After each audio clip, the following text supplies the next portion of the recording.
Kita ada Recording kedatangan stopped. tamu namanya Ibu Treli yang cantik dari Amerika. Oke ya, teman-teman, Recording in progress. kita akan mendengarkan bagaimana Hemuhim anugerah Tuhan buat Ibu Treli dan keluarganya ya. Tapi testimoninya tuh serem. Karena saya baru tahu ada penyakit yang selama hidup saya belum pernah dengar. Saya pernah mengalami migrain, tapi Ibu Treli ternyata migrainnya serem ya. Izinkanlah Ibu Treli akan bercerita tentang bagaimana penderitaan beliau 25 tahun. Oke. Terima kasih. Oke. Ya, sebentar ya, ini.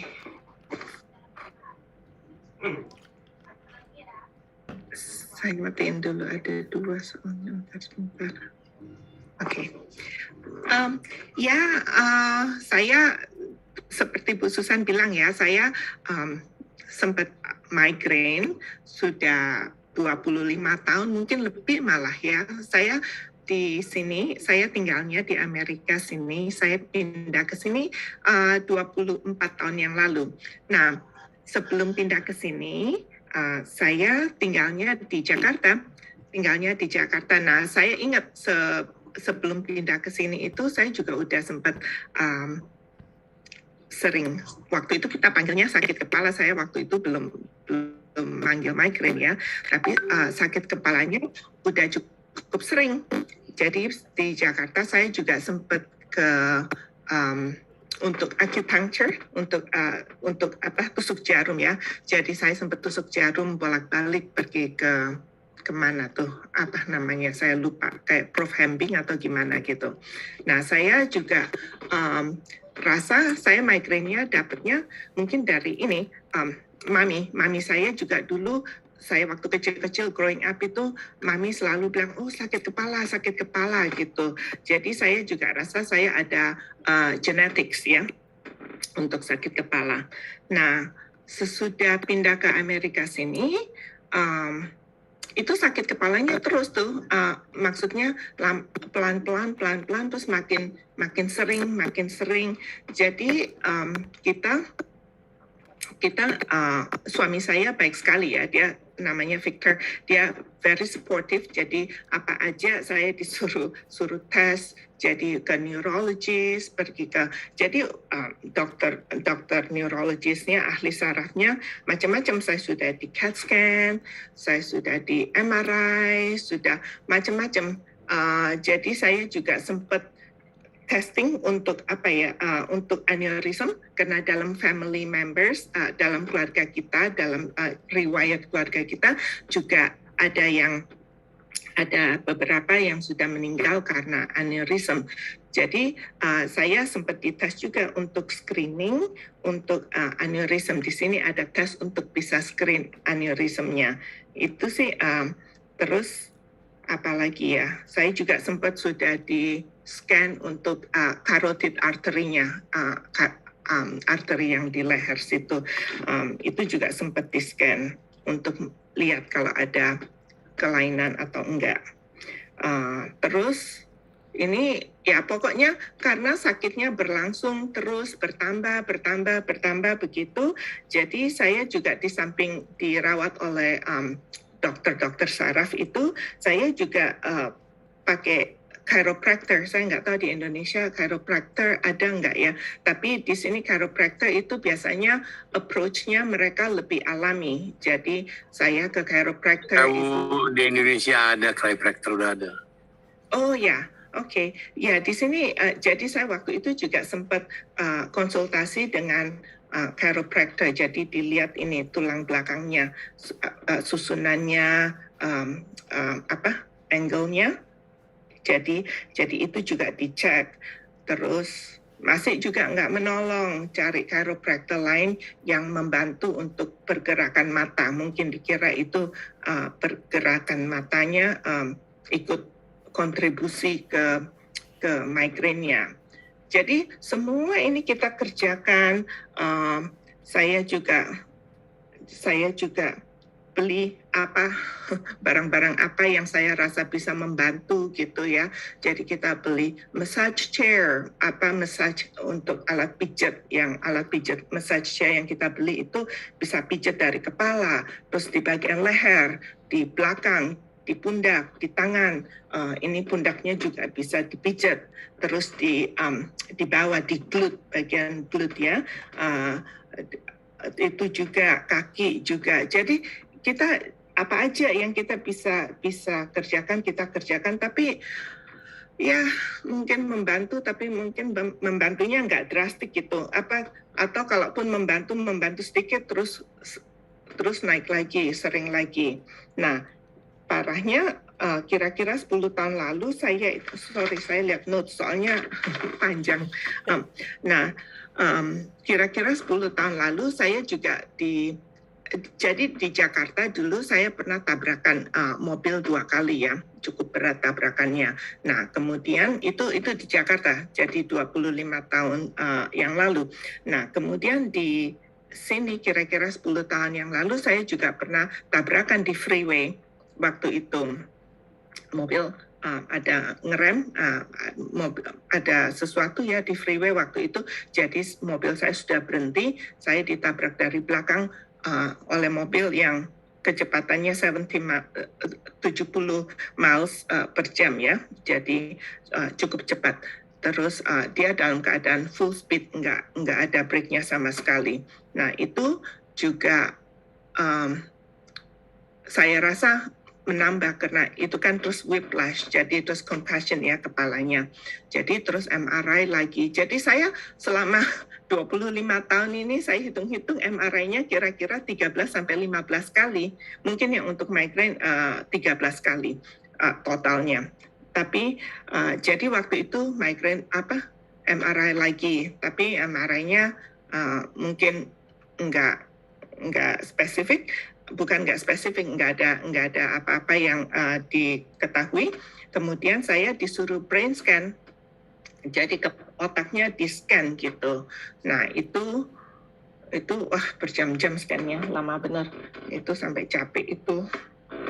Ini brain scan-nya, hasilnya untuk brain scan-nya aja segini dikasihnya bukunya sesudah brain scan itu dapatnya segini. Itu sih nggak terlalu normal ya, brain scan-nya itu karena di refer oleh dokter yang lain. Nah, karena migrainnya terus bertambah terus, jadi saya migrainnya itu sempat sampai sekitar 13-15 kali sebulan waktu lagi parah-parahnya itu. Jadi hampir setiap 2 hari gitu, sering benar. Jadi waktu itu kita juga di suggest untuk kerjakan hyperbaric chamber. Hyperbaric chamber itu kita masuk dalam tabung, itu terus kadar konsentrasi oksigennya itu tinggi sekali, jadi ditinggikan sangat tinggi supaya maksudnya oksigennya masuk ke dalam sel-sel, semua sel-sel gitu dipaksa. Nah itu saya di hyperbaric chamber itu, di hyperbaric tabung itu harus 1 kali seminggu, jadi setiap minggu 1 jam dalam tabung setiap minggu, itu saya kerjakan 40 kali. Saya dikasih prescription-nya itu 40 kali, jadi setiap minggu 40, selama 40 minggu 1 jam dalam hyperbaric chamber itu. Terus enggak juga menolong, jadi sesudah itu saya di-refer ke dokter yang lain lagi.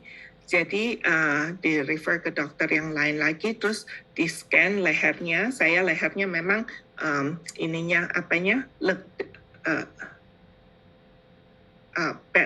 bukan belok, lehernya itu terlalu lurus, kurang melengkung gitu.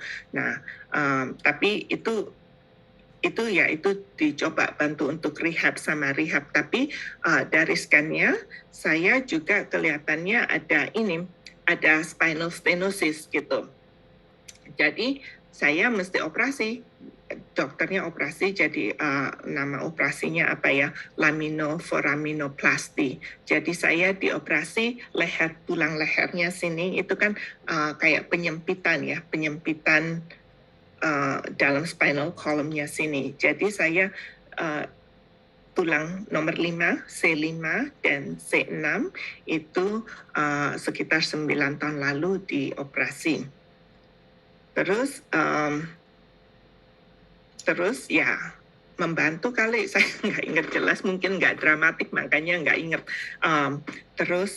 Kemudian itu saya juga sempat kena TMJ, jadi mungkin dari tabrakannya itu, terus saya kalau ngomong atau makan itu terus clicking, klik gitu ya, bunyi klik di sendi,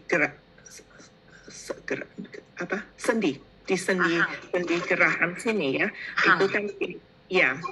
Jadi temporomandibular joint-nya, engselnya dari geraham bawah dengan geraham atas itu clicking. Itu jadi dokter gigi saya, itu kakaknya Victor, itu dokter gigi saya, dia rasa dari tabrakan itu karena di scan segala macam kelihatannya memang misaligned gitu, nggak lurus. Jadi waktu itu saya giginya juga direhab jadinya.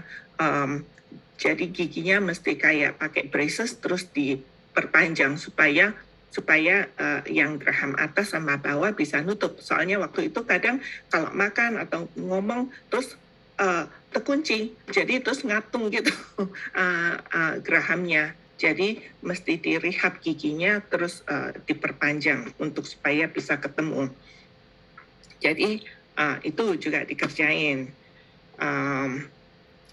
Terus apa lagi ya? Nah, itu belum juga itu selesai, saya terus dapat frozen shoulders. Jadi ini frozen shoulders ya, sakit sekali. Itu juga menderita banget. Soalnya napas sakit, tidur sakit, gerak sakit, gendong anak sakit, apa juga sakit sekali. Sisir rambut sakit, pakai pakaian sakit. Nah, jadi saya sempat disuntik ini untuk frozen shoulders-nya. Nah, saya rasa frozen shoulder-nya karena saya kan posisinya nggak luas, jadi tegang di leher, jadi terus migrainnya juga ini nggak membantu sama migrainnya. Nah, saya juga sudah rehab untuk frozen shoulder-nya, tapi ya gitu, nggak membantu sekali, mungkin karena sakit, jadi saya mungkin males sekali ya. Nah, terus waktu itu saya sudah sempat bilang ke dokternya, dok, saya minta ini aja, surgery aja kalau gini, soalnya sampai depresi, soalnya nggak bisa ngapa-ngapain. Nah, terus dokternya bilang, kita sih mah nggak anjurkan untuk dioperasi, tapi karena saya nggak tahan kayak gini, saya bilang operasi aja deh dok. Jadi sudah di-schedule untuk beberapa bulan ke depannya, 2 bulan ke depannya saya mau di-surgery, soalnya dokternya sibuk. Nah, waktu itu belum juga sampai ke waktunya untuk operasi, sebelahnya ikutan frozen shoulder, jadi saya dua-dua kiri kanan jadi frozen shoulder. Aduh, betul-betul sengsara banget. Nah, waktu itu terus saya minta dipercepat untuk operasinya. Waktu itu dokternya bilang, oke, nanti kalau saya balik dari vacation, waktu itu Christmas vacation soalnya, jadi dokternya bilang saya di schedule. Nah, waktu itu terus ini keluar sedikit nih dari migrainnya, sekarang jadi di frozen shoulder-nya, tapi waktu itu juga kepalanya jadi nyangkut kan, jadi migrainnya juga severe sekali, parah sekali gitu. Nah, terus kakak ipar saya waktu itu kita lagi Christmas kan, lagi ngumpul kita makan-makan, dia ada alat nih yang namanya Beamer. Ada alat yang namanya Beamer, dia udah cerita saya, tapi dia nggak cerita lengkap, jadi saya nggak tahu persis ininya functionnya gitu. Jadi waktu kita ngumpul, dia taruh ininya, ini alatnya saya ada, dia taruh ininya alat itu, Beamer itu di leher saya. Nah, ini nih alatnya nih. ini hanya adapternya, tapi saya ditaruhnya gini nih, kayak sabuk ya, taruh di pundak saya. Ini ditinggal gitu, terus kita tetap makan, cerita-cerita gitu. Terus 20 menit kan udah selesai, terus dipindahin lagi di sebelah kanan. Soalnya bahunya dua-dua nih yang frozen shoulder. Makan gitu. Udah, nah sesudah makan, udah beres, kita mau pulang, saya dorong kursi roda, maminya Victor di kursi roda soalnya. Saya yang dorong, saya angkat tas, terus kita pulang. Saya di mobil terus saya pikir, loh Vic, itu tadi, itu biasanya saya nggak bisa loh ngangkat-ngangkat yang berat, tas saya aja selalu mesti dibawain, terus kursi roda apalagi itu kan berat, nggak bisa. Tapi hebatnya saya habis pakai ini, terus sakitnya hilang. Jadi malam itu juga kita pesen ini, Beamer, alatnya saya beli nih. Terus Victor beliin ini alatnya seperti ini yang namanya Beamer. Nah, terus kita beli alatnya, jadi saya setiap malam pakai. Jadi pertama sakitnya nomor 1 hilang dulu, sakitnya hilang, tapi range-nya belum bisa naik ya, tangannya belum bisa goyang, tapi at least sakitnya sudah hilang. Jadi saya pakai itu untuk frozen shoulder-nya. Dalam sebulan terus frozen shoulder-nya hilang. Jadi gerakannya kembali semua seperti semula. Jadi saya senang nggak jadi operasi. Tapi alat ini saya pakai untuk di kepala, untuk Beamer, untuk migrainnya segala macam. Waduh, migrainnya tambah berat. kayaknya setiap kali saya coba, atau walaupun misalnya lagi ada sakit migrainnya kecil gitu, kalau saya pakai Beamer terus jadi gede, jadi makin. Jadi ya itu nggak membantu untuk migrainnya. Buat saya nggak membantu.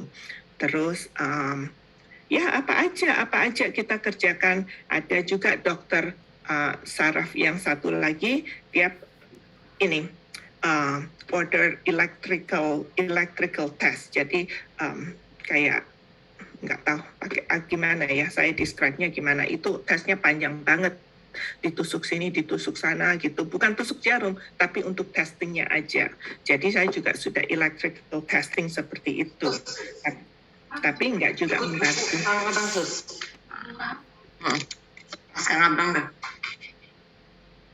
Gitu.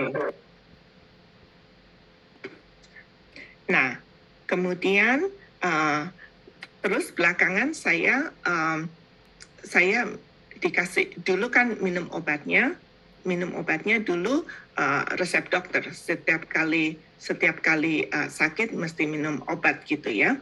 Nah, waktu belakangan, jadi kira-kira 8 tahun lalu mungkin karena semua ini udah nggak berhasil, jadi saya sudah disuruh minum minum daily medication. Jadi sakit nggak sakit, setiap hari saya mesti minum obat. Jadi 6 biji waktu pagi, itu 2 macam. Jadi 6 biji waktu malam. Saya juga 2 kali gitu.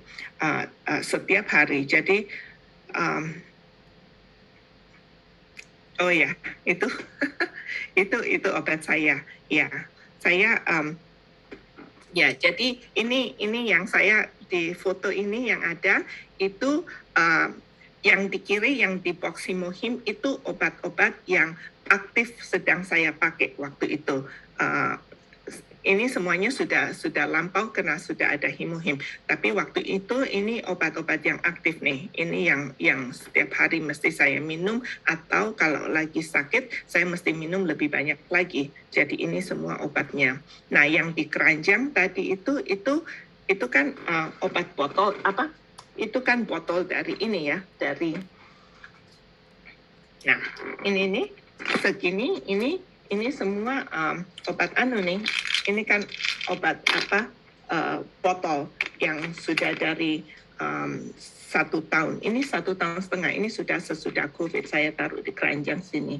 Ini kan botolnya hanya untuk obat prescription. Ini bukan suplemen atau apa, suplemen lain lagi, tapi ini hanya untuk obat migrainnya. Segini botolnya. Nah, itu semua enggak juga membantu. Jadi akhirnya saya minum turmeric, kunyit ya. Saya minum kunyit, pil kunyit gitu. Terus yang tadinya migrainnya sekitar waktu itu migrainnya udah turunan dikit, kira-kira 9 sampai 12 kali sebulan, itu saya waktu rajin minum kunyit itu turun menjadi 3 sampai 6 kali sebulan. Itu saya senang sekali, itu sudah membantu sekali buat keadaan yang dari 9 sampai 12 kali sebulan. Nah, tapi saya minum kunyit itu sudah sekitar 7 tahun ini ya. Itu rasanya sudah plateau, sekarang sudah nggak bisa turun lagi. Kayaknya saya rasa kayaknya penyembuhan saya sudah maksimal kali 3 sampai 6 kali sebulan itu. Ya udah, jadi saya mungkin sudah terima aja kali ya. Terus waktu bulan September kemarin ketemu sama Aping, sama Ci Aping di pesta itu, ada keluarga yang married, kita ngumpul. Terus seperti yang Aping sudah pernah cerita dulu, kita lagi ngobrol tentang keluarga, ada family member yang kena cancer, jadi kita bicaranya cancer. Jadi Aping waktu itu cerita himuhim ya, tapi saya sama sekali karena waktu itu mungkin saya pikirnya himuhim itu untuk kalau sakit parah kayak cancer atau tumor gitu. Jadi saya sama sekali nggak pikir untuk apakah himuhim bisa bantu untuk migrainnya atau enggak. Nah, sesudah selesai pesta, besoknya atau sesudah itu saya mulai pelajarin tentang himuhim. Tapi karena saya masih nggak mikirin tentang hubungan apa himuhim bisa bantu dengan migrain, saya hanya pikirin anak saya waktu itu ada kulitnya kering ya. Pertama dikira eksima, nggak taunya belakangan terus dokternya sempat bilang psoriasis. Jadi yang saya pikirin terus itu hanya si Josh ini, anak saya. Makanya saya cari-cari, walaupun saya waktu itu belum ada linknya, saya masuk aja ke ke Atomy punya website. Jadi saya ikutin tuh seminar Atomy channelnya ya. Terus ada yang testimoni, ada yang dapat penghargaan Imperial Master, ada yang cerita tentang produk baru, sampai maskara segala macam. Nah, tapi saya dari semua yang saya pelajarin, saya nggak ketemu orang yang bicara tentang hubungan himuhim dengan migrain. Yang untuk kulit saya tahu ada beberapa channel yang bicara tentang kulit. Jadi itu makanya saya kasih untuk anak saya. Tapi waktu kita kasih himuhimnya untuk keluarga, saya juga minum. Nah, kita minum aja. Saya tapi mungkin nggak perhatikan atau lupa gitu ya. Kalau udah nggak sakit lupa. Terus kemudian kira-kira saya minumnya sudah hampir 2 bulan. Saya baru loh, ini kok saya rasanya, kan saya harus simpen kalender. Setiap kali migrain saya mesti lingkarin kalendernya, karena kan dokternya mau lihat berapa kali sebulan. Jadi waktu sudah hampir 2 bulan itu saya baru loh, saya ngelingkarinnya dalam 2 bulan ini hanya 2 kali. Itu pun, jadi selama saya minum himuhim dalam hampir 2 bulan itu, saya dapat migrain, itu pun juga mungkin bisa dicegah. Soalnya itu karena saya bangun pagi. Karena ini kan kalau saya ikut Susan punya lecture, itu saya mesti bangun jam 3 pagi di sini, di Amerika. Seperti sekarang ini tadi saya bangun jam 3 pagi, ini sekarang jam berapa? Jam 6. Ya, jam 6 pagi.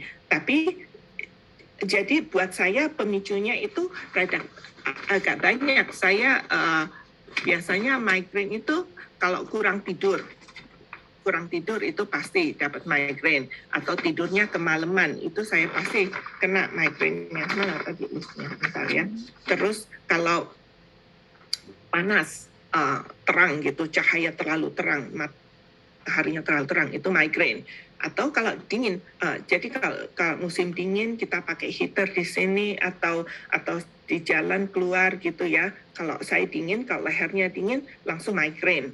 Terus apalagi bau-bau tertentu itu juga bikin migrain. Atau saya kaget gitu, langsung kaget. Atau kalau misalnya nyetir mobil, suami saya ngerem mendadak atau apa, langsung migrainnya langsung kena gitu, atau ada yang jerit-jerit ribut ya, itu migrain juga buat saya, migrainnya terus datang. Jadi banyak pemicunya. Kalau makanan saya nggak terlalu perhatiin, ada yang bisa buat saya sebabin migrain, saya nggak terlalu perhatiin itu. Nah gitu. Nah jadi waktu Apin cerita tentang himuhim, pertama saya sama sekali nggak mikir, sampai akhirnya pernah sekali waktu saya ikut Zoom-nya Apin, itu terus ada ibu satu yang testimoni, dia juga migrain, terus makanya saya terus baru waktu itu saya baru rasa kayak ada confirmation, ada yang bilang oh iya dia juga sembuh karena minum migrain, karena minum himuhim. Jadi saya senang sekali. Jadi sekarang saya sudah minum himuhim sudah 4 bulan, sudah 4 bulan lebih ya, 4 bulan lebih, 4 bulan setengah lah. Saya waktu dalam 4 bulan setengah ini migrainnya ya hanya 2 kali itu. Sampai minggu lalu waktu saya ke Seleo, waktu pinggangnya ketarik, itu terus mungkin kena posisi tidurnya, jadi saya nggak lemes gitu, jadi terus jadi migrain. Tapi sekarang saya perhatikan kalau sesudah minum himuhim, kalau rasanya mau migrain ya, kita minum himuhimnya, ya udah nggak membesar, jadi tetap aja kecil gini sampai berapa jam kemudian, 3-4 jam kemudian terus hilang gitu. Kalau dulu sebelum minum himuhim, kalau migrainnya mau datang, kan ada kayak ada auranya gitu, terasa ada auranya. Kalau kita nggak langsung minum obat, itu sakitnya terus luar biasa. Nah kalau sudah lewat dari jangka itu minum obat berapa banyak pun nggak menolong. Buat saya nggak menolong, sampai hampir seharian, sampai hampir 24 jam baru sembuh, baru mendingan gitu, baru hilang, tapi biasanya masih ada sedikit sampai lewat dari 1 hari baru completely gone. Jadi sengsara. Jadi saya beli alat segala macam, apa aja yang bisa dibeli. Kita juga ganti water filtration sistemnya ya, kita ganti water filtration. Jadi air yang masuk dari kota masuk ke rumah itu kita taruh filtrasi khusus. Terus kita juga bikin water treatment. Saya juga minum alkaline water, saya pakai Kangen machine. Itu juga ya mungkin menolong untuk yang lain, untuk fungsi-fungsi yang lain, tapi kalau khusus untuk migrainnya nggak menolong buat saya. Mattressnya kita ganti. Nah di keluarga saya mattress itu penting karena kita hidupnya 30% di mattress ya, di tidur. Jadi kita kalau beli mattress all out, kita nggak beli yang tanggung-tanggung karena itu. Jadi kita ganti mattress beberapa kali, itu juga nggak membantu. Terus apa lagi? Beli sauna, infrared sauna, nggak membantu. Saya ada nih kalau Susan, kalau saya bisa screen share, saya bisa tunjukin lab tes saya sedikit sama alat-alatnya. Saya bisa sharing ya. Boleh kirim ke Susan atau Susan jadikan co-host ya. Oh, saya gimana jadiinnya? Saya bisa kirim ke Susan, ini gimana sih? Jadikan co-host aja, San, lebih praktis. Saya jadiin ya, saya jadikan co-host. Sudah. Udah, oke.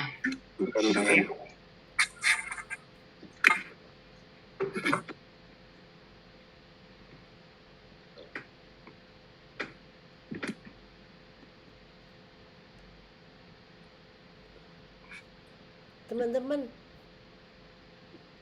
ini ada langsung dari Ibu Treli ya. Kenapa? Ini Ibu Treli ya.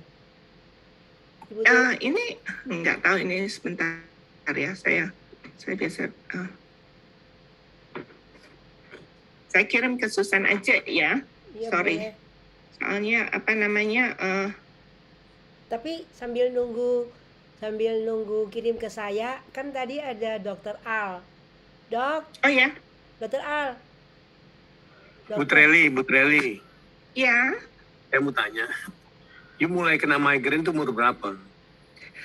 Saya nggak tahu jelas. Saya mungkin rasa kira-kira mungkin sekitar umur 25-an kali ya, atau karena di sekolah dulu waktu kuliah juga pernah sekali saya ini buru-buru mau kelas, terus jalannya cepet, terus ada yang manggil saya noleh gini nyari-nyari, terus kena tiang, jadi saya nabrak tiang, kepalanya nabrak tiang, itu malu banget, tapi keras sekali ya, sampai saya kupingnya yang kanan yang kena waktu itu rasanya mendenging itu sampai 3 hari kali atau berapa, nggak hilang-hilang, itu saking kerasnya. Nah terus mana, jadi saya rasa mungkin dari umur 20-an ke atas ya, 25 kali ya, sekitar gitu. Waktu saya mulai telitiin, waktu mulai ke Prof. Hembing segala macam, sekitar gitu. Bu Treli, mana kirimannya? Pencetusnya apa yang paling tadi kan udara dingin segala macam gitu? Itu hanya faktor yang di sini aja. Tapi kalau pencetusnya mungkin genetik sekali ya. Soalnya mami saya juga dari dulu ini apa namanya migrain juga, sakit kepala juga. Maminya juga ada penyempitan di spinosusnya itu ada. Maminya juga ada.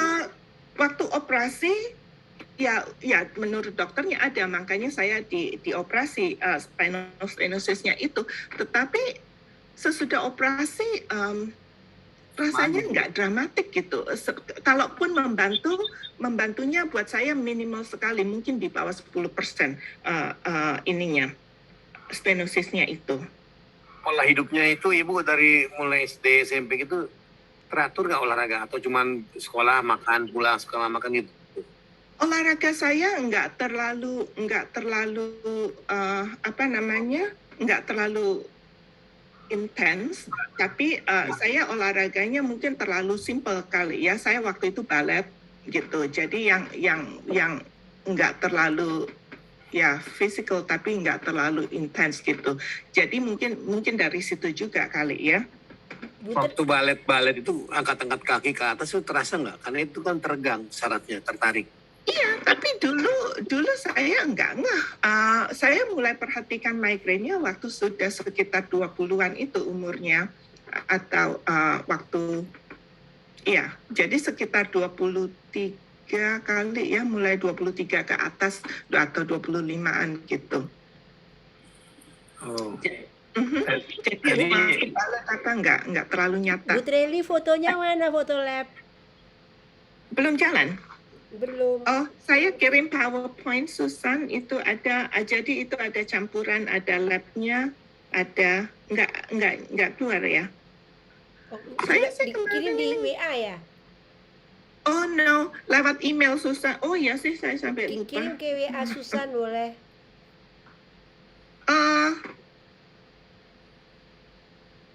Tapi itu folder Susan, saya kirimnya di PowerPoint lewat WhatsApp, mana bisa ya? Bu Treli, dibuka dulu filenya di komputer, baru di share screen. Buka dulu filenya di komputer. Ntar Filenya, ya. bukan di Zoom. Filenya di komputer. Iya, ntar Iya. dulu. Di file di Ntar saya minimize dulu. Aduh, sorry. Nggak apa-apa, Mana? sambil nunggu buka Dokter Al. Bu Treli, Ya, itu kan Jadi di Amerika kan sudah maju. Diperiksa DNA profilingnya nggak? apanya? DNA profiling. Jadi sekarang kan itu paling Iya. maju, jadi kelihatan nanti apakah ada makanan yang nggak cocok, apakah ada pola hidup yang nggak cocok. Dengan DNA profiling itu kelihatan. Oh ini misalnya ternyata ini orang olahraganya harusnya pagi hari, bukan sore hari gitu. Oh ini orang tidak cocok dengan makanan ini, makanan ini nggak cocok dengan obat ini itu. Di Amerika sekarang di sini aja ada, apalagi di Amerika. Kenapa nggak ke sana? Sampai ke sana nggak? Iya, nggak tahu. Saya juga nggak dikasih sama dokter Amerika dokternya. mesti belajar dulu ke sini. I know. Open Jadi- file. Jadi saya nggak jangan gitu. Tapi kalaupun ada mungkin minimal ya makanan. Jadi dicek yang greasy, yang berminyak itu nyebabin enggak, atau seperti coklat itu dokternya sempat bilang ini coklat mungkin mempengaruhi buat saya. Tapi saya juga Oh enggak, kalau bukan itu, kalau DNA profiling itu dia periksa DNA-nya, bukan makanannya. DNA-nya diperiksa, dengan DNA diperiksa diketahuan ini orang nggak boleh begini, nggak boleh itu. Kita tahu itu, dan itu hanya sekali seumur hidup periksa. Kalau bisa diperiksa, periksa di situ. Nanti ketahuan, wah dokter Amerika payah juga nih. Iya, jangan dibalik-balik. Kalau makan coklat, makan ini, makan keju itu pencetusnya itu semua udah lama. Oke. Itu pendapat lama. Minta di profil DNA itu bisa segala macam itu. Ada bermacam-macam itu. Iya, kalau saya udah nggak sakit mungkin, kalau saya masih sakit mungkin saya kerjain. Tapi sekarang saya udah justru salah. salah ya. Sekarang Anda periksa, kemudian si George juga diperiksa. Oke. Karena nanti dia kalau udah ketahuan dia nggak usah pakai migraine segala. Karena udah ketahuan, oh ini penyebabnya nih. Gitu. Ya. Oke. Jadi dari Dr. Sarah juga bisa ya untuk DNA profiling ya, Dok? Ada, bisa bukan dokter Sarah, dokter mana juga asal ngerti dia bisa. Oh, oke. Dari ahli gizi juga bisa. Pokoknya minta aja itu. Karena ada beberapa macam tuh. Bisa terhadap nanti ketahuan loh. Bahwa jam sekian tuh ketahuan semua. Ya. Oke, thank you, dokter. Ya, welcome. Saya mau tunjukin tapi ini gimana? Oh, itu dia. Sebentar ya, sebentar. Ini gimana sih?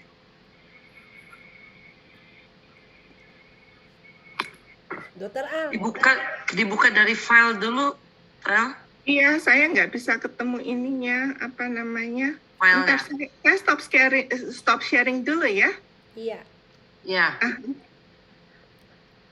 Dokter Al, dok, itu tadi ternyata pemicunya apa, dok? Kenapa kok begitu, dan kemudian kalau bisa sembuh sama hemohim itu dari hal apanya, dok? Enggak, kalau migraine itu nomor satu teori dari dulu karena ada pelebaran pembuluh darah di ekstrakranial juga. Kan tapi dia sudah lihat segala, dia bilang nggak ada. Jadi kalau nggak ada pelebaran pembuluh darah di ekstrakranial itu, di luar kepala itu, di luar otak itu, mungkin karena sekarang teorinya kan inflamasi. Inflamasi itu bisa di mana-mana, malahan sekarang itu serangan jantung itu ada yang tidak ditemukan pada orang bukan karena penyempitan pembuluh darah di arteri koroner jantungnya, tetapi karena inflamasinya di situ sangat berat. Wow. Jadi hemohim sangat cocok. Wow. Jadi penyebabnya inflamasi ya, dok, kepada Ibu Treli ya, dok? Dulu kan inflamasi doang dibilang-bilang, tapi orang nggak nyari. Dokter sini juga nggak nyari, itu cuma dia ada inflamasi ya, tapi nggak tahu mau kemana dia. Gitu. Wow. Jadi teman-teman, dokter tadi sudah bilang ternyata penyebabnya pada akhirnya setelah diperiksa inflamasi. Terus menurut dokter Al ya. Tapi dok, ngomong-ngomong, dokter sehat-sehat saja kan, dok? Masalahnya, kenapa kok cuma di pembuluh darah ada yang itu, yang inflamasi, kenapa yang lain enggak? Kan memang tempatnya macam-macam. Inflamasi bisa di aortanya, bisa udah dah, jelimet banget. Tapi kalau dengan hemohim udah bisa, ya udah hemohim aja. Yes. Tapi dok, ngomong-ngomong, dokter Al kan COVID, dokter kena infeksi COVID. Tapi dokter Al kan ada komorbid, tapi fine-fine saja ya, dok? Ya, mudah-mudahan, insya Yesus. Dasar dokter. Suaranya udah keras lagi. Terus udah galak lagi. Gimana Bu Treli labnya? Haleluya. Ini sekarang saya bisa sharing lagi. Sorry, Susan. Iya. Mungkin di lab nggak ketemu apa-apa tuh biasanya. Iya sih. Saya bisa sharing lagi ya, Susan ya. Bisa. Boleh share aja. Udah jadi host kok. Oh, disabled ya? Disable. Coba cek dulu. Kasih Hemuhim dulu. Udah co-host kok. Co-host, back to meeting. Oh yeah, sure. Okay, thank you. Welcome. Ya, oke. Jadi ini saya soalnya udah anu ya, soalnya nggak saya kumpulin benar. Tapi ini apa aja yang saya bisa dapat dari yang berhubungan dengan migrainnya saya taruh di sini. Jadi ini waktu electrical testnya, electrical nerve conduction testnya dikerjain. Ini ya, ini tahun berapa ini? Saya nggak ingat. 2018 kali? Ya, 2016. Nah, itu. Tapi rasanya semua nggak ada yang banyak ini ya, banyak bikin hasil apa yang konklusif gitu. Terus, Vic, you're giving feedback. Can you move, please? Sorry. How do I advance? How come it's not advancing, Vic? Can you please help me? It's not advancing. Ini gimana? Mau naiknya? It's hidden. Ini, okay. Alright. Maybe. Nggak bisa naik ya, nggak bisa terus ya.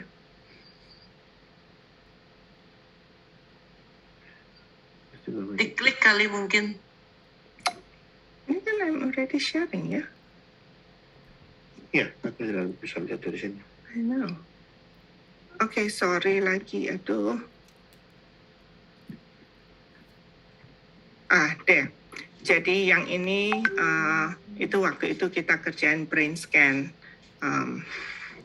Ini hasilnya nggak ada yang saya ngeh benar rasanya, soalnya nggak ada yang terlalu directed gitu ya, soalnya nggak membantu diapain sesudah itu, nggak ada tindakan yang perlu diambil sesudah itu, makanya hanya tes doang semuanya, tapi nggak ada yang konklusif. Kemudian saya kirain dari belakang, jadi ini dokternya sempat suruh saya MRI untuk belakangnya, kemudian sempat juga belakangnya disuntik untuk kayak blok gitu, tapi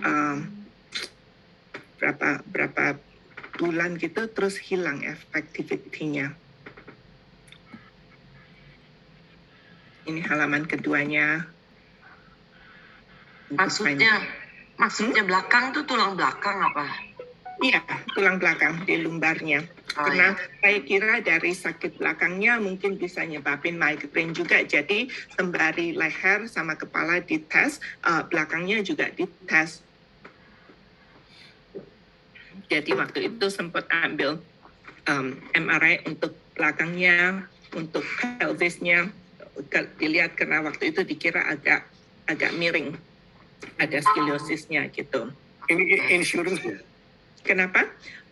Insurance. Sebagian saya kayak MRI ini saya dibayarin sama insurance, walaupun waktu itu kita ada 2 insurance. Jadi sebagian dibayar, tetapi seperti hyperbaric chambernya itu nggak dibayar insurance. Jadi saya. Oh ya, hyperbaric chambernya itu yang mono chamber atau yang banyak orang bisa? Yang ada mono chamber satu orang. Ya, single. Mono chamber ya, kayak si itu sampai berapa atmosfer tegatannya? Paling tinggi kan 6, itu berapa? Aduh, saya nggak tahu itu spesifikasi itunya, saya nggak tahu. Tapi saya mesti 40 kali bolak-balik untuk hyperbaric chambernya. Jadi saya 1 jam setiap kali, and selama 40 minggu. Nah itu out of pocket, itu nggak dibayar sama insurance. Jadi itu kira-kira berapa ya? 1.200 apa ya satu kali treatment. $1.200. Ya. Mahal banget dong. 40 kali kali 40.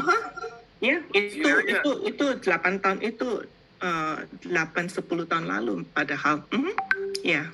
Ya, sebenarnya kalau dia jaraknya bisa dicepetin, tidak seminggu sekali. Kalau seminggu sekali berarti useless. You baru makan oksigen itu kan nggak bisa disimpan. Ini dokter Amerika gimana juga nih?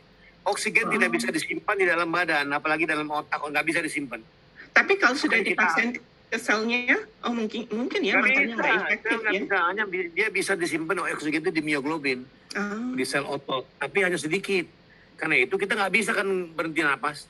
You harus terus masuk deliver intake oksigen sehari sepanjang hari. Tidak mungkin you stop napas 3 menit ya mati you. Jadi saya kira ini permainan juga 40 kali seminggu sekali, apa gunanya? Nggak ada gunanya. iya itu iya sih, waktu itu kita untuk hyperbaric chambernya kita nggak cari second opinion, disuruh ya kita bicarain terus kita kerjain. Iya, mungkin salah saya di situ kali ya. Iya, bandel juga dokter Amerika, bandel-bandel. Ya, jadi nggak semua dibayar insurance. Seperti waktu saya ini lamina foraminoplastinya itu waktu operasi lehernya itu juga Mahal. dokternya cash paying dokter. Jadi kita harus bayar cash pada waktu itu juga. Itu nggak dibayar sama insurance. Wah, itu Iya. luar biasa ya, udah pengalaman lebih Berapa hebat. tuh? Bayarnya berapa? Mahal itu operasi itu mah. Aduh, berapa puluh ribu ya? Aduh, mahal. Udah habis duit banyak dong ya kalau gitu ya. Iya. Miliar. Ibu Treli ini kerja di sana. Saya kerja. Oh, pantas. Belum udah sekarang hemohimnya, kalau hemohim udah paling bagus deh. Iya, seperti Secara ini natural, kayak ya, saya secara brain scan natural. ini. Karena natural, you makan obat-obat itu buang aja kecuali terpaksa sekali.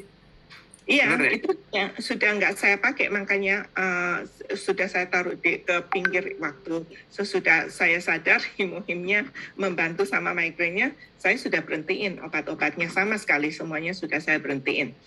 Tapi you juga minum Kangen Water kan? Iya, Yang pH berapa? kita dulu saya sering suka yang lebih tinggi yang 8.5 gitu, tapi sekarang 9,5 aja. Hah? 9,5 dan minumnya itu jangan mesti pagi, siang, sore mesti tahu itu. Pagi-pagi perut kosong, kemudian kalau you makan siang 1 jam sebelum makan siang, kemudian sebelum makan malam gitu. Jangan sambil makan, ini perutnya mesti kosong juga supaya penyerapannya itu bagus. Ya, karena biasanya Dan begitu. rasanya nggak enak loh dok. Loh, enak justru. Kalau mesinnya bener yang K8 apa yang ada yang 45 apa yang harganya. Ada yang K8 namanya yang paling baru tuh K8. Oh ya, saya Kangen Water-nya waktu itu kita belinya berapa tahun lalu ya, Vic? Itu ini alat Kangen Water-nya. Iya, alat Kangen Water-nya saya ini ya, mana itu? Enagic. Jadi ini yang ini 7 elektrodnya 7 ini. 4. Iya. 4. Iya. K8 itu 8 ininya. Iya. Tapi sekarang ini masih minum nggak? Karena biasanya sakit-sakit begini ini juga. Karena yang punya blood itu acidic dia asam dia. Ya. Iya. Mungkin suka stres segala macam jadi asam dia. Kemudian suka begadang malam nggak? Enggak juga sih.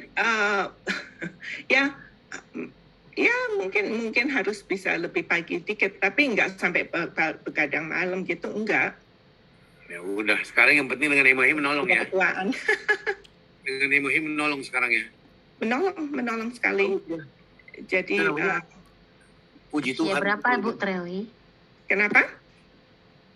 Minumnya Usia berapa? Usia. Oh, usianya saya 54 umurnya. Kok kayak 35 ya? Bisa aja. Minum sehari Di, berapa? di kota mana tinggalnya? Saya di Los Angeles, dokter. Oh, Los Angeles ya? Saya kalau ke LA juga di situ, di Richdale 25. Oh, Rumahnya. oh iya. Iya, di Saya Beverly di Hills. Hemat Bu Treli. Di Hemat. Rumahnya di Pak Burzal Bakri. Maaf Bu, kenapa? Saya di LA di Hemat. Oh, di Hamad. Oh, I see. Tinggal di Hamad sini atau lagi berkunjung? Berkunjung. Oh, Bu Treli Ya. di mana? di Los Angeles, di LA. Oh, di LA. Iya. Bu Treli satu hari minum berapa saset? Saya minumnya 2 saset, tapi waktu itu saya sempat ini ya, pertama kali minum kok ngantuk terus ya, saya ngantuk terus. Jadi sempat saya waktu itu pertama saya kurangin ke 1. Jadi mungkin kira-kira bulan kedua itu saya sempat minumnya 1, tapi sekarang udah balik 2 lagi. Jadi Coba kalau lagi serangan ditambah minumnya, coba lihat reaksinya. kenapa? Karena hemohem itu membuat vasodilatasi juga, mengurangi inflamasi juga. Dan kalau di situ ada pengentalan darah, dia kurangin juga. Coba dilihat dengan ditambah, hilang nggak? Jadi Ibu Treli tahu sendiri dengan ditambah dia, atau ditambah, kok kurang, tambah sampai 4 misalnya, lihat ya. Nanti bisa tahu. Oh, jadi waktu serangan, pada waktu attack ya ditambah, itu turunin lagi gitu. Iya. Iya. Dengar suara kepala Anda, dengar sakit ya berarti kebanyakan. Karena ini nggak ada teori, nggak ada dosisnya harus berapa, nggak ada. Ya. Iya. Ya. Ada beberapa kali saya rasanya migrainnya kayak orangnya mau datang gitu, saya juga minum gitu. Jadi saya rasa itu menolong karena terus nggak membesar, tapi terus 2-3 jam kemudian terus hilang. Jadi buat saya itu menolong banget gitu. Iya, jadi saya minumnya rata-rata 2. Kalau dengar suara TV gitu nggak sinar TV gitu nggak itu nggak tidak mungkin mencetuskan itu, tidak membuat. Kalau lagi nggak migrain nggak apa-apa. Tapi kalau lagi migrain iya terganggu. Tapi auranya itu selalu sebelum serangan ya. Iya. Oh, iya itu termasuk ini. Iya. Iya, jadi terasa kayak kayak mukanya gimana gitu, kayak semut apa gitu. Tapi belum sampai sakit, tapi sudah terasa kayak throbbing. Jadi tahu lah. Gitu. Ya udah Susan mau nanya tuh Bu. Oh ya. Halo, Bu Treli, itu waktu sakit Ya. itu sempat katanya pakai ikat pinggang, iya? Waktu sakit. Iya, soalnya saya walaupun migrainnya udah 25 tahun lebih ya, itu setiap kali migrain itu kita kayak orang baru, kayak orang baru kayak nggak tahu mesti ngapain gitu loh. Rasanya minum obat nggak hilang, gini nggak hilang. Jadi pernah sekali itu sakitnya luar biasa. Jadi kita kayak just want to do something kayak untuk supaya seolah-olah menolong, padahal sih enggak. Jadi saya pernah sekali itu saking sakitnya saya taruh ikat belt gitu di kepala, walaupun Itu rasanya hanya satu sisi atau 2 sisi atau bergantian? tergantung dokter. Jadi saya kebanyakan di sakit di belakang, hanya di satu gepok di belakang situ aja. Tapi kadang-kadang juga di atas sini ya, bagian atas. Tapi paling sering itu di belakang. Oh. Mhm. Ya oke. Kalau sakit kayak gitu, apa yang dilakukan biasanya? Ya, saya mesti cepat-cepat minum obat sebelum itu. Nah, terus kalau bisa lampunya dikurangin, sinarnya dikurangin, atau kalau penyebabnya bau, misalnya bau tertentu itu saya mesti hilangin dulu. Terus ya udah saya kadang juga suka ini kayak acupressure untuk tekan-tekan tapi kadang jadi males, soalnya sakitnya luar biasa, terus jadi enek, jadi apa gitu, jadi bingung gitu. Pernah sampai muntah nggak? Pernah, Oh, ya? tapi nggak sering muntahnya, nggak sering, mungkin selama ini hanya 2 kali, tapi biasanya nauseous sampai seperti kayak mau muntah tapi nggak muntah. Sampai keluar air mata nggak? Oh iya, Oh ya. sakit.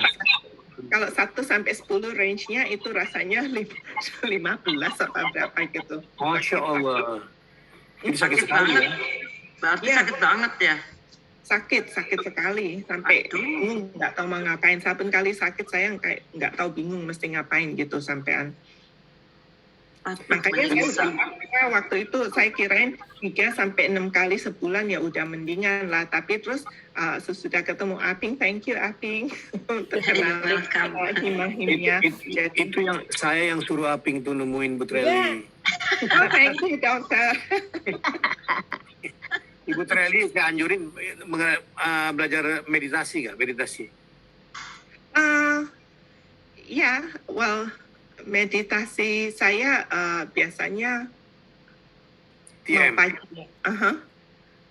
Tapi Transcendental meditation. Belajar nggak? saya biasanya sambil berdoa pagi sekitar jam 5 pagi begitu. Oh bukan. Ini meditasi kedokteran. Itu cari di Amerika ada tuh Maharishi Mahesh Yogi, Transcendental Meditation. Ini nggak ada pakai baca-baca segala macam, nggak. Cuma relax saja, duduk tenang, relax, mengucapkan suatu mantra yang tidak ada artinya. Tetapi mantra itu membuat gelombang Anda menjadi sama gelombang alam. Itu. Dan pagi sore nggak bisa lebih dari 20 menit karena dia akan deep masuk ke dalam. 20 menit dia akan keluar sendiri, nggak bisa Bu Treli paksain. Oh saya meditasi mau 2 jam, nggak bisa. Namanya apa tadi dok? Transcendental Meditation, TM. Transcendental Meditation. Meditation, oke. Meditation ya. Iya. Itu yang bosnya itu si Maharishi Mahesh Yogi, nggak tahu masih hidup apa enggak. Dan itu banyak menolong karena pada waktu trans dia masuk ke deep itu, yang di otak kita bekerja di semua badan saraf simpatis yang parasimpatis, jadi otak tenang. Perut malah enggak, kalau habis meditasi dia lapar dia. Kalau Ibu Treli mikir bergerak kurang tidur, lihat kaget lihat TV, nah itu simpatisnya. Sehingga deg-degan dan kepala sakit, cenot gitu. Nah itu dengan melakukan ini nanti dengan TM Anda lakukan pagi dan sore, kemudian waktu mau tidur juga lakukan dulu. Begitu masuk dia deep wave-nya itu masuk, langsung tidur. Wah itu anak bayi tidurnya nanti. Ya, coba deh. Oke, thank you dokter. Tapi yang penting sekarang beliau sudah nggak menderita, dokter. Ini akan terus-terusan lagi nanti, pasti akan berulang. Enggak, sudah 4 bulan oral. Loh iya biasa, orang hamil 9 bulan. Ih, apa itu dokter itu? Aneh. Dosisnya ditambah Trel supaya sembuh.